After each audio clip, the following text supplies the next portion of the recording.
Мангасуудын оронд гэд бид сайн өнөөдөр ном уншлаа.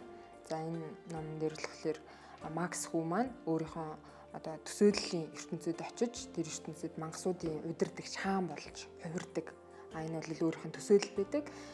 Тэгээд 7 насны дээр болохоор хүүхдүүд маань төсөөллийн хийсвэрлэн бодох төсөөлөх чадвар маань илүү ингээ хүчтэй хөгжсөн байдаг учраас магадгүй асуулт маань Максаас илүү өөрийнх нь төсөөллийн ертөнцлөө ингээд авиж явах асуултууд чиглүүлсэн асуултууд асуух нь илүү тохиромжтой болж ирдэг. Жишээлх юм бол за чи хаан болох юм бол одоо ямар ертөнцид очиж хаан болохыг хүсэж байна? Хаан болох юм бол чи ямар хаан болмоор байна?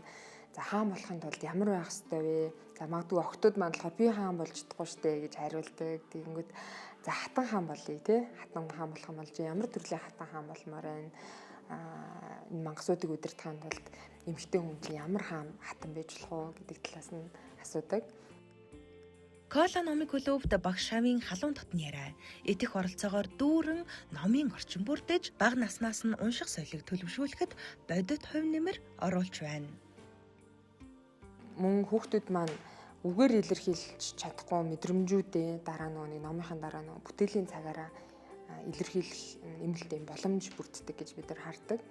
За жишээлх юм бол одоо Гурфало гэдэг номон дээр жишээлх юм бол гол дүрийн хулгайнд бяцхан хулгай нь маань төсөөллийн мангасаараа өөрийг нь айлгаж байгаа амьтдын эсрэг ингэж тэмцэж зоригтойгоор ингэж төсөөллийн мангасаа бүтээж өөрийг хамгаалж байгаа үйл явдал гардаг. За тэгээд энэ номон дээрээс хүүхд маань айдстайгаа хэрхэн тэмцэж болох уу, төсөөллөөрөө хэрхэн зоригтой байж болох уу гэдгийг ингэж сурдаг.